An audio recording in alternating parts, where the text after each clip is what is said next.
So this delta was always very small. And we draw some expression for different geometries, the relation between torque and viscosity in motion. Now let's assume that we increase that distance, right? We increase it to a value that is greater than some threshold. So look at it. What happened here? We no longer have a linear distribution. So if we have just exactly the same problem we had last class, a moving plate on top of the wall surface, by just increasing delta, you get a totally complicated profile. And if you pay attention, just in the near the wall here, if you zoom on it, you see that? It's linear, just like that. But in the very, very close to the wall, it's linear. But after that, it's no longer a line. If delta is significantly large, like 1 centimeter, 1 inch. When I say large, I'm talking about 1 inch. So you get this profile. And this is called boundary layer. And it's a very important subject in fluid mechanics, boundary layer. And there has been a lot of research on this in the last 100 years. And you will see that in the next chapter, when we reach to this section, the equations, they get really ridiculously hard. Really, really ridiculously nasty and hard. But someone called Blasius, I'm going to write his name here, he solved those equations. Blasius. He was a PhD student in, I think, 1905. More than 100 years ago. And he managed, because we have those equations, you have those equations, we have had this equation since 200 years ago. But nobody could solve it. But at some point, Blasius solved this equation and found this profile, the shape of this profile. And then we call it the Blasius boundary layer equation. We reach that section, we solve problem there. So right now, we can solve problem when the thickness of this layer is small, without going to the Blasius. But later, even if the thickness is large, let's say this is so large. It's like I'm moving, let's say my head here is the wall, and this plate is just the roof. You see the distance between my head and the roof, the ceiling is just so large. Or aircraft is in the flight, and the distance between the surface of the wing and the ground, right, is just so large. Well, in that case, the Blasius boundary layer, you can compute it. And you can find the drag on the aircraft wing. What's the drag on the aircraft wing? You remember we computed the force required to pull the plate? That is the drag that fluid is applying to the plate. It's the friction that fluid is applying. So you can compute it, even if that distance is significantly large. Right? So here, before we go to the next section, which is chapter 2, I want to do one example of how you can find the profile expression, right? So let's say we go to the lab and we want to approximate this with a second order polynomial. So example, we do that setup. So this is your top, and it's moving to the right, velocity v, and that's your y. And let's say that's the distance delta, and you develop a second order profile that we want to find.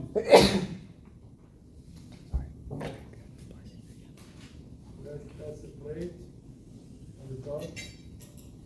Moving to the right, velocity v, and you develop a parabolic second order profile. So velocity u at any y is second order ay squared plus by plus c.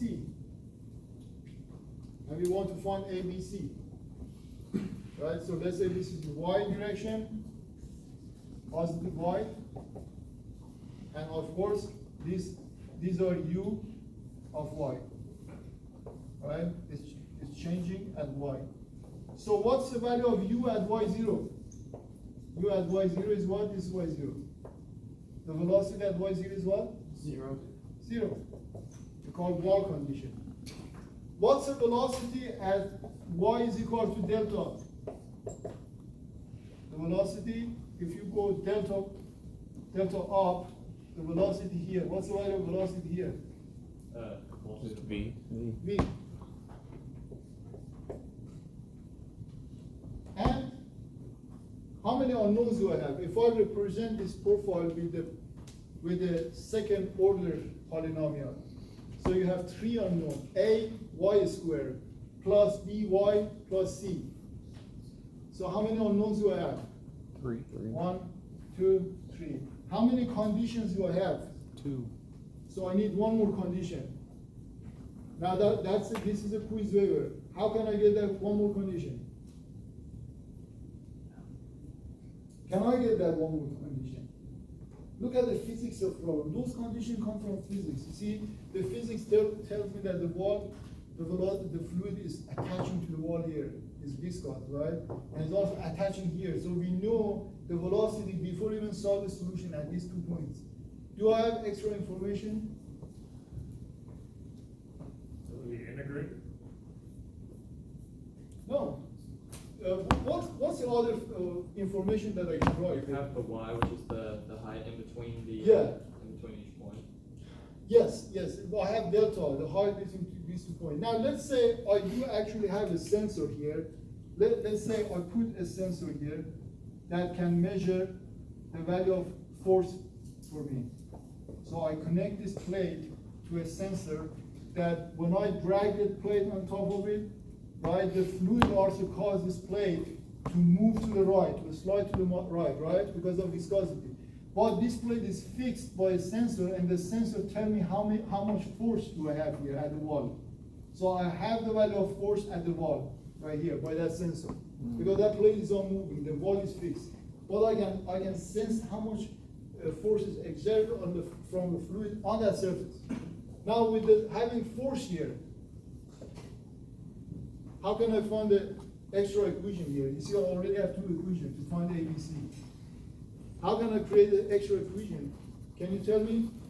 At the moment, right? Because we have force. Well, you only have force here. You only have force on the wall. Right. You see, pay attention. I said what? At the very close to the wall, the very, very close to the wall, it's linear, just like that. Very, very like infinitesimal, mathematically close, like infinitesimal. And then what did we have with the equation here? We had a relation between shear stress and velocity. This is the last 3 classes. We have mu times du dy for Newtonian fluid, right? Newtonian fluid. We had this relation. So I can utilize this relation just near, very close to the wall. And do I have a region very close to the wall here? Yes. So what can I write here for the wall? I can write the shear stress at the wall. So let me write here. Tau at y is equal to 0 at the wall. Is equal to what? Mu du dy at y is equal to 0. That was exactly the equation we had last class. The shear stress is mu gradient of velocity, but only at the wall here. Right? Okay.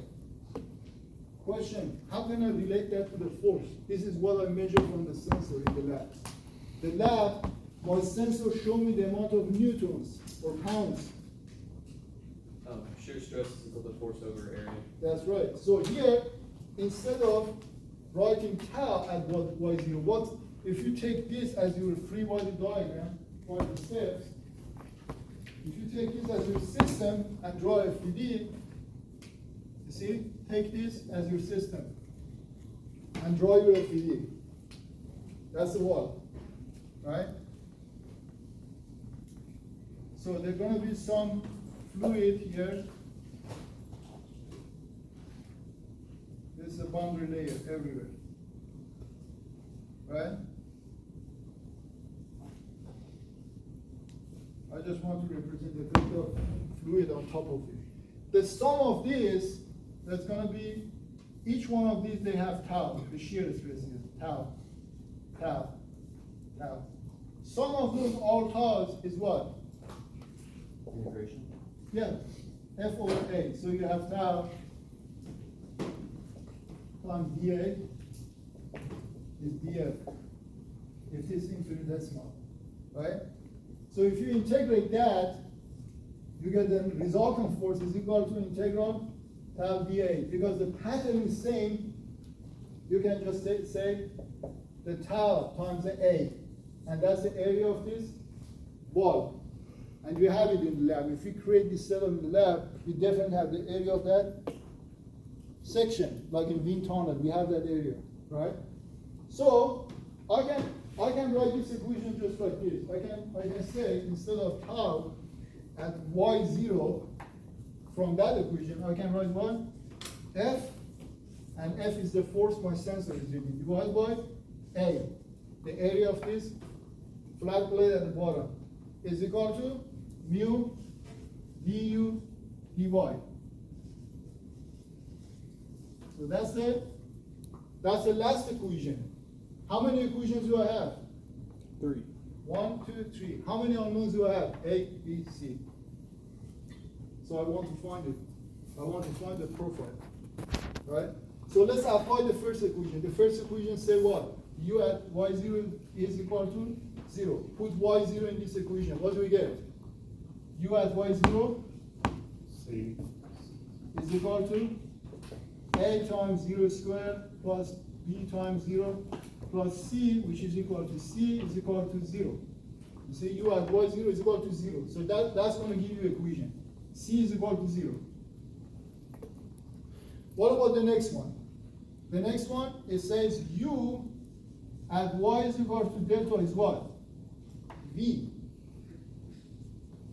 So let's substitute here. Put delta here, what do you get? A delta squared plus B delta. Should I write C? C is 0. You could, but C is just 0. Is equal to what? A delta squared plus B delta is equal to V.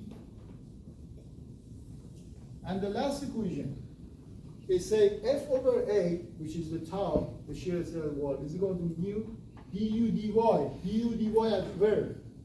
Y is equal to 0. So when you take the gradient, you have to evaluate that y is equal to 0. So what's the value of du dy? Let's take the derivative of that. This relation, take the derivative. Du dy is what? Du dy is what? What? Is 2a y plus e. Evaluate that as 0. What do you get? If you put 0 for y, what do you get? B. du at y is equal to 0. You get 1? B.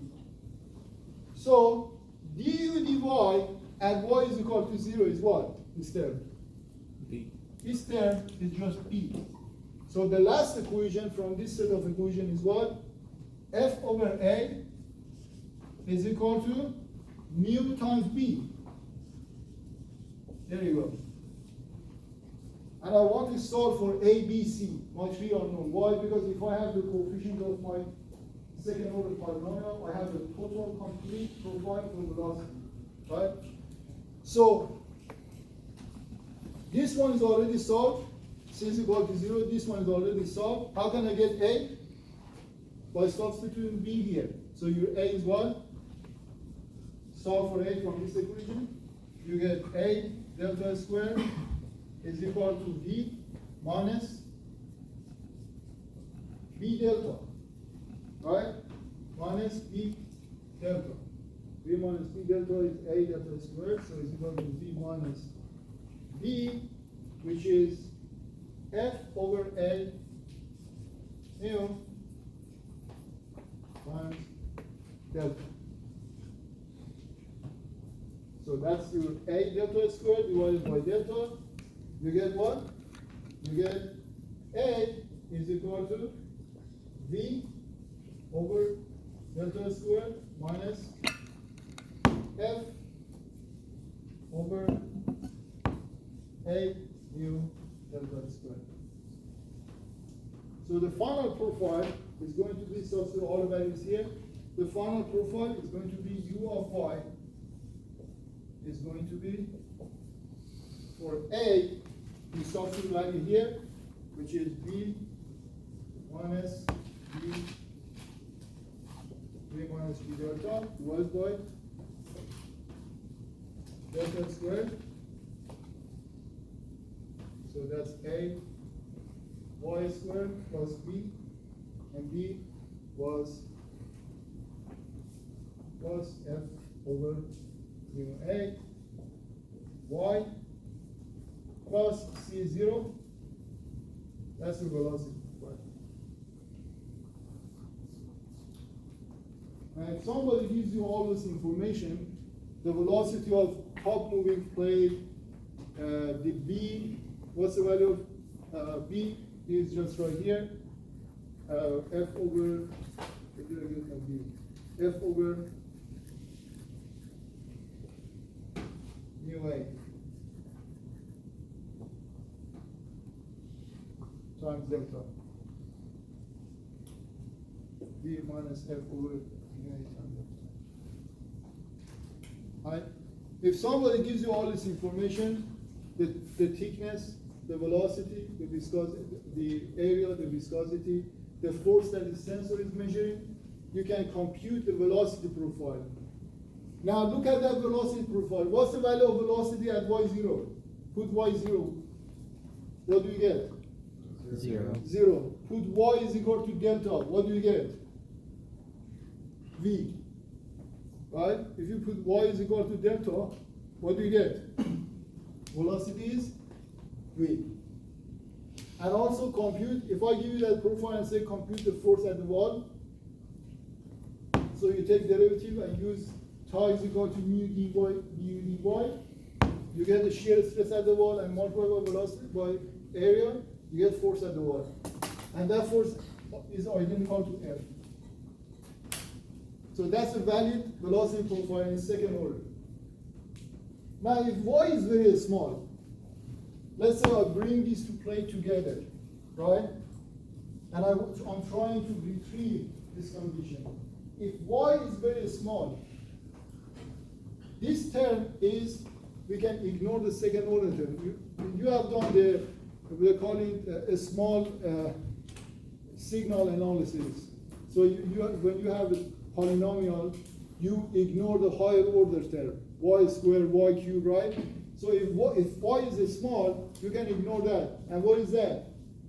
That is just mu theta dy, du dy. It's just exactly between the same condition there. Right? Okay. Now we go to the next chapter. The next chapter is hydrostatics. Have you started doing your homework? How many of you got started doing homework? Yeah. It's going to take you a while. You realize that, right?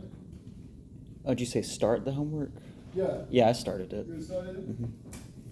It's going to take you a while to do it. Unfortunately. You know,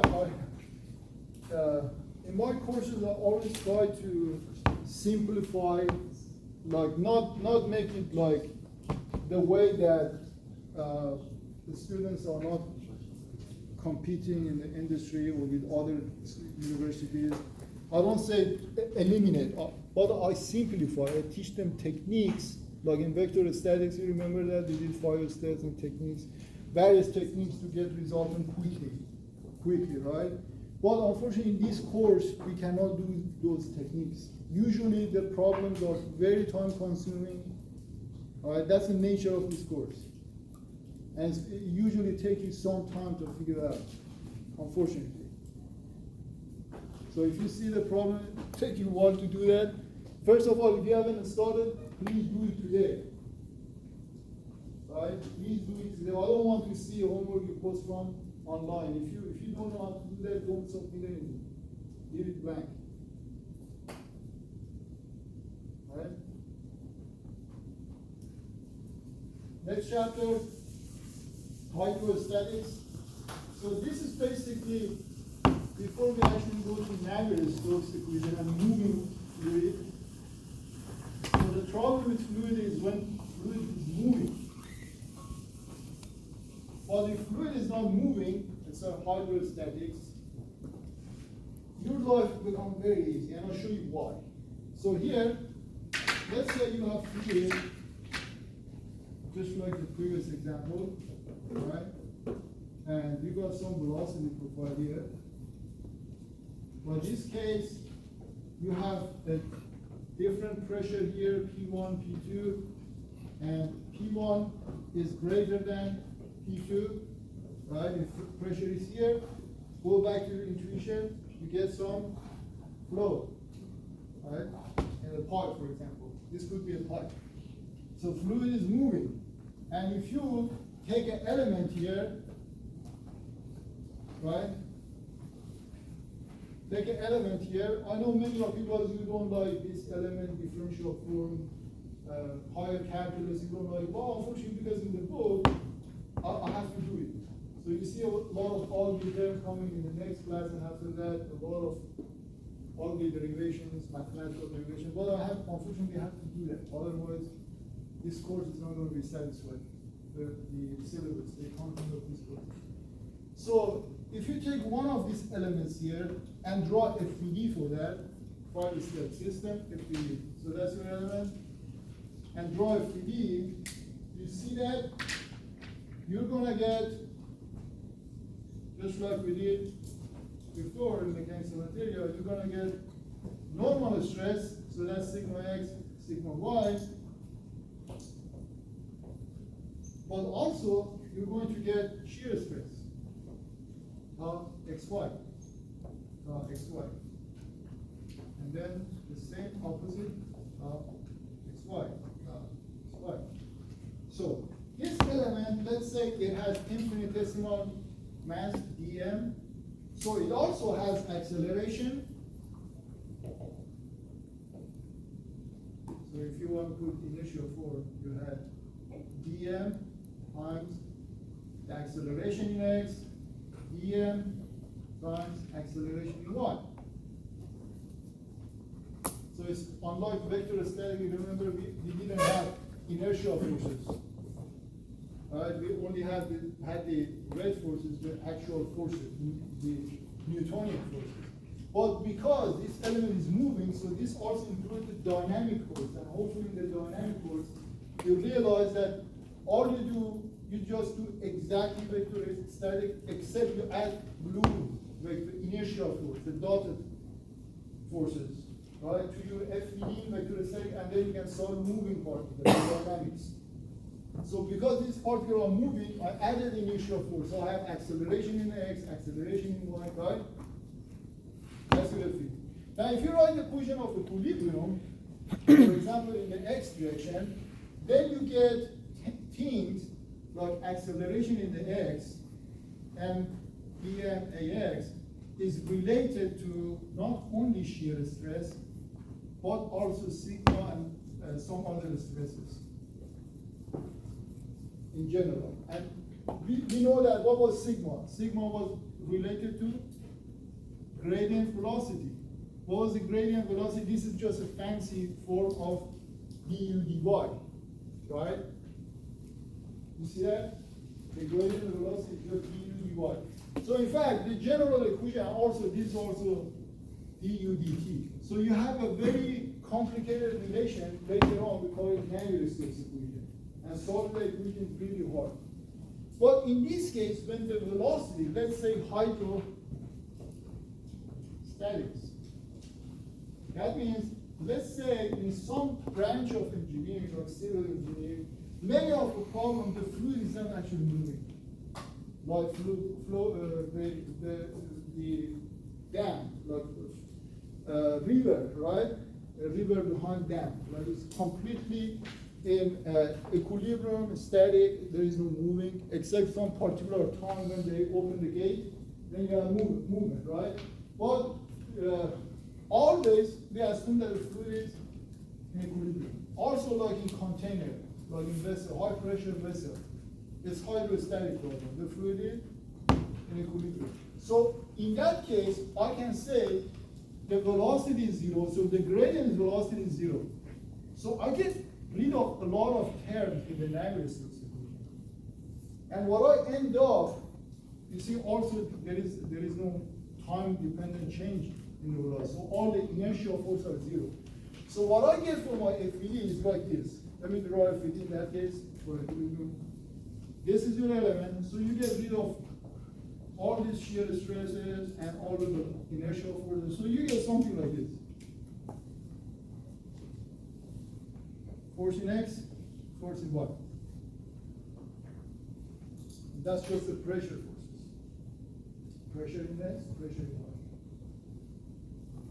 So if you have your element here with dm, right? Then you can say, let's say this is the pressure on the top, and pressure on the bottom, so that's P plus delta P. P plus delta P, and the pressure here on the bottom. People call it P0, P1. I call it P plus delta P, assuming this direction is positive. And if you draw your FED, there is a force here, dm times g. mg, you remember mg, the gravity force? So you're gonna get the change in the force, which is delta P, is equal to dmg. And then you can substitute that for m is rho v, and then for v, you can say the area of bottom times height. And then you can draw the equation. Another way, instead of doing infinitesimal element, another way is to do this. You say, let's take a column of this fluid here, right? As my system, because I know many of you guys, when I do this, they come to my office and say, well, what do you mean by P and then P plus delta P? And later on in the next chapter, we have tau xy, and then when we move in the x, it's going to be tau xy plus partial tau partial x delta x. When we move in y, tau plus partial tau partial y delta y. If you move in z, it's going to be tau plus partial tau partial z delta z. And then you look at this element, it becomes very complicated mathematical element. Well, you can do that, or you can just take one column of this fluid here and draw a FED for that. Let's say the pressure here, atmospheric pressure here, okay? And then I do my 5-step. Instead of doing 5-step for this system, I choose this as my system. So I'm gonna write it here. If I choose that as my system, I'm gonna draw a FED here.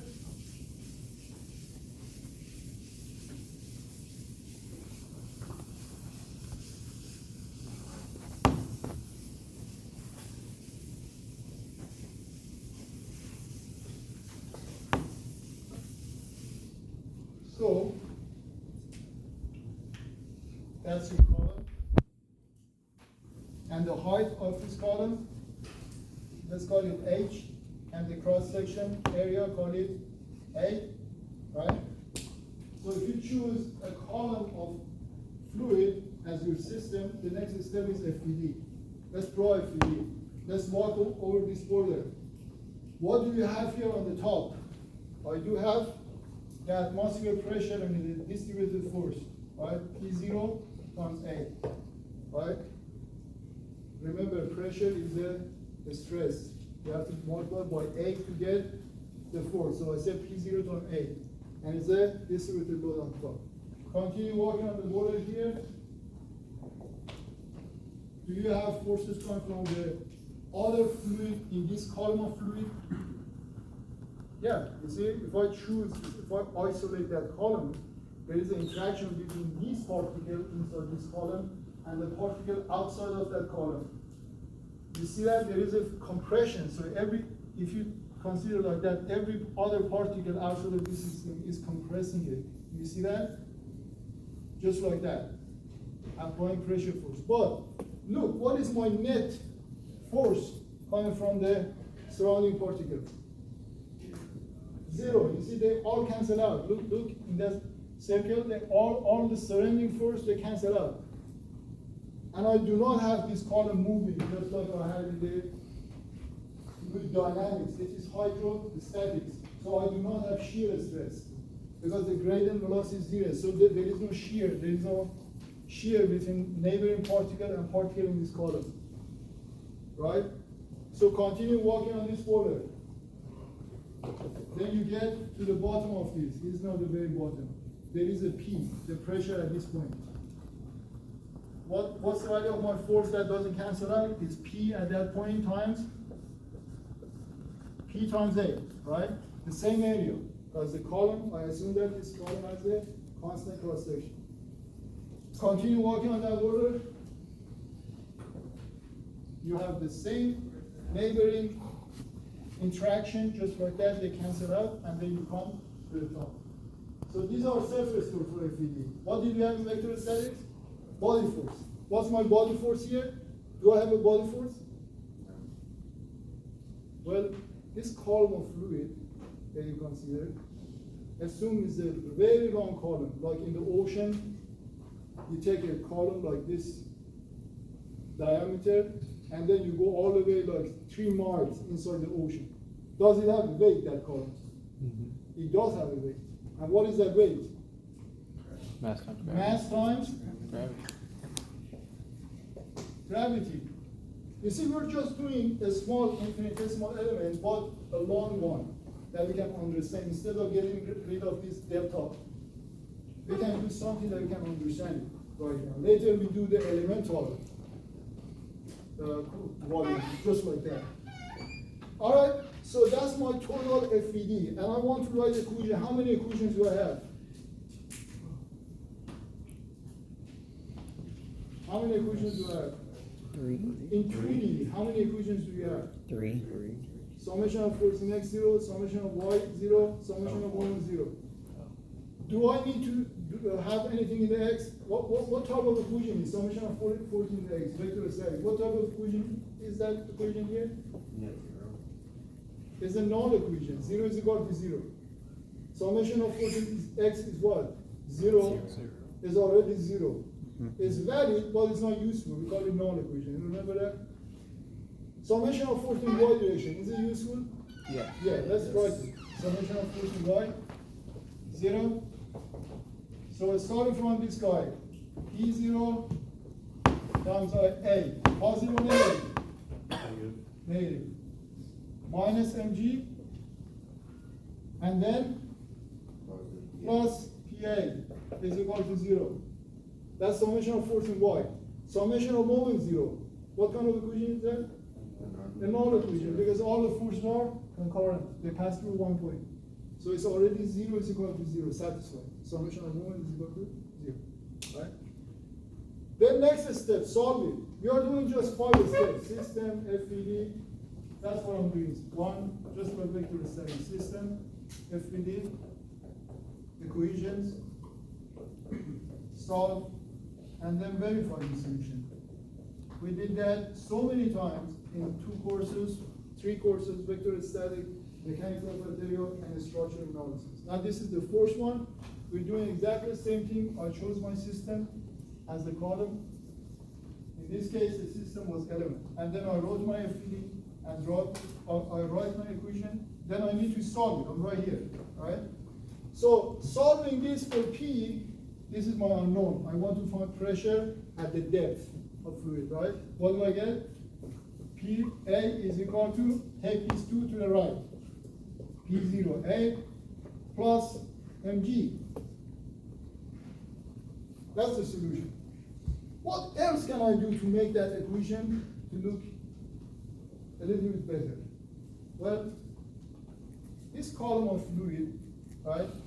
What's the weight of that column of fluid? the mass of that column of fluid can be related, let's say if the density of that is rho, we can say the density is mass per volume, right?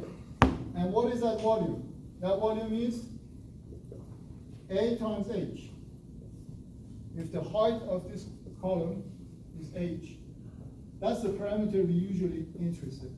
We can say volume is A times H, and the density, the mass per volume is equal to density. So instead of here, look, instead of M here, I can do what? Rho times AH, right? So do rho times AH, and then the equation I can do this. PA is equal to P0 A plus rho AH times G. Divide both sides by A. There you go. A. So you get rid of this A. And then you get P is equal to P0 plus rho G. H. Rho G H. There you go. That's the final relation. So the pressure at depth is the pressure at this point. Doesn't matter, it's the surface of fluid between any height in the fluid.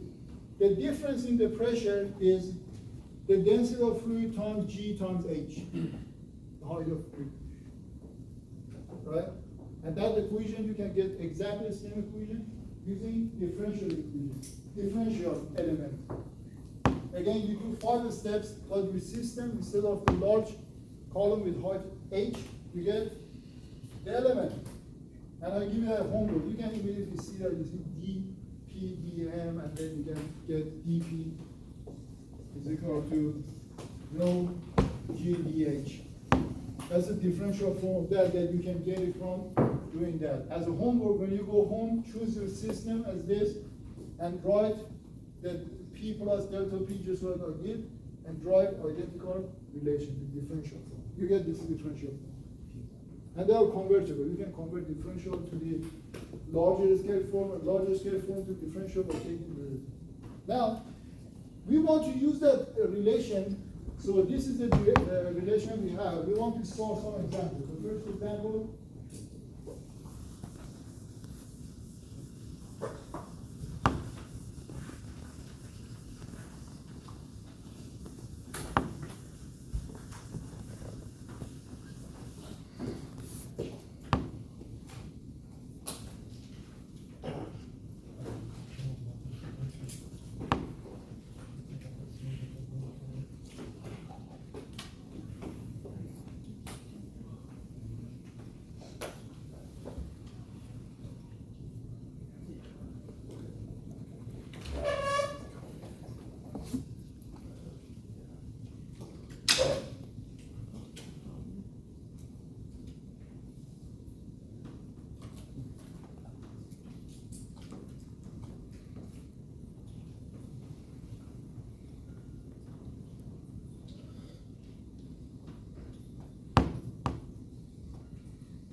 So here is, we have, like, you can connect this to like an instrument, to any source of pressure. Like, for example, you want to measure pressure at, like, anywhere, in the fluid or in a device. In this case, I just close it down and I fill it up with another gas, right? And I increase the pressure, so this closed cavity is pressurized. But we can open up this enclosure and connect it to anywhere to measure the pressure. So you can see the pressure here, call it P, right? And I don't know how, I don't know it. I don't know that pressure. But I have this kind of view set up. The other end is open to the atmosphere, right? So the pressure here is pressure 0 for atmosphere, which is 100 kilopascal. atmosphere pressure. And then you see this fluid, which has density 1000, it is going to get displaced, so it goes a little bit down because the pressure in this enclosed cavity is a little bit high. So that goes down, and then you get a pressure difference of 2 meters between these 2 points. You see that? And I want to find the pressure inside the enclosure. Find P. So how can I do that? Well, one way is to start doing 5-step vector study, choose your system, so you would choose your system just like that, and draw a PD and write equation. But look, the idea of fluid mechanics is to summarize the equations, so when you do it once, you just utilize your result. So let's utilize that instead of starting from scratch. So let's use that equation. P is equal to P0 plus rho GH. Starting with that. So instead of going through the 5-step to get that equation, we have already done it, right? I just want to use it. Now, in differential form, if you take delta of both sides, we can say delta P is equal to rho G delta H, right? What's the delta of this constant value? Constant. What's the delta of constant? 0. So delta P rho G delta H, right? So what does it say? That says the pressure difference between any 2 points only depends on the density of fluid, constant of gravity, and the height difference between two height in the fluid, between 2 points in the fluid. That means if this is your container, right, this is point A, point B, and there is a fluid here, the pressure between A, PA, and PB only depends on this height. The height, the normal distance between these 2 points, the height. It doesn't depend on the distance between 2 points. It just depends on the height of the column, right? Why? Because this lateral forces, they cancel out in a uniform way. Why? Because the fluid is not moving. If the fluid is moving, yes, the pressure between these 2 points depends not only on the height, but some other parameter. But, yeah. What if there was an angle on the bottom of that, like the bottom of the water was at an angle, and there's a slope? Would that change anything at all? You're talking about if you have, let's say, we got an incline and then, is that right? No. You're talking about that? But yeah, that could work actually. Yeah. So look, if you tilt that container just a little bit on an incline, just like that, you see this, the surface of this fluid will level up. And again, between 2A and B, the pressure distance does not depend on the distance here. It depends on the H, the vertical distance. How do you prove it? Just like that. Choose system, do it, rewrite equation, solve it, just like that. Yeah. If you were to take the top and like close it so it's just one square, but it's all this way, like does that change anything?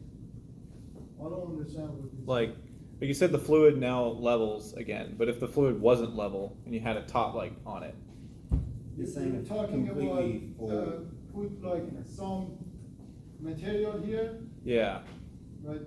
That? yeah, and it's still full of water or whatever. No, it still doesn't change anything because you can, let's say for these 2 points, you can choose your system. Let's say for these 2 points, I take this system like this, column, a larger column. And then you realize there's going to be the same FDD, the same equation. So still it depends on the height difference between these 2. Right? Okay, so I want to apply this equation to this problem. Question, what should I substitute there? What is delta P? Delta P is the difference. First thing I need to know, I said I had 2 points here, right? Where are my 2 points here? Can you show me? 1 point is here. The other one, call it 1. The other one, here, 2. Okay? I can write this equation between these 2 points, right? I don't have to only have that particular geometry. You can do it anywhere. So here, let's do that. The pressure here, P1, is equal to P2 plus rho GH. And what is my H? The distance. The vertical distance is not this distance. One mistake, it's very rare, but I see just 1, 2 students out of 100, they do that mistake. It's not a distance with that, it's just a vertical distance, right? So it's just H2 minus H1, right? So put the values here, P1, what should I put for P1? Do I have it? P1 is the pressure inside the pressurized cavity, right? So I don't have it, that's what I'm solving for. So I say P, that's what I don't have it, you see the unknown problem. Is equal to P at point 2. What's the P at point 2? 100 kilopascals. 100 kilopascal. This is exposed to the air, to the surrounding, right? It's exposed. So it takes whatever pressure it has in the air. What's the pressure in the air? 100 kPa plus rho. The density of fluid here, what's the density? 1000 times G, 981 times delta H. Now look, this distance, we have this distance, and then we have this distance, 2 meters. Which one should I put? Well, the distance between this point, which is 2 meters, right? That's 2. They have nothing to do with this 1 meter. All right, so put it in the calculator.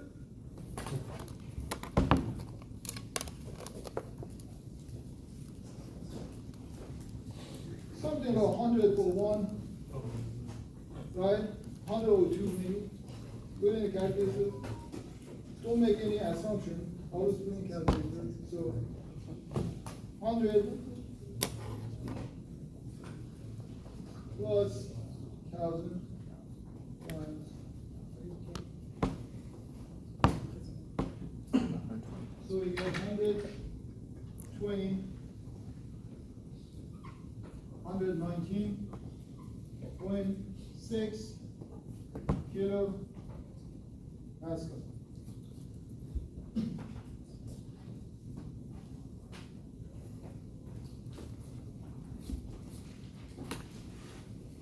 One thing that when you put in a calculator, this is not 100 plus 1000 times. This is what? 100 times 1000 plus 1000 times 10. You get 119. Question?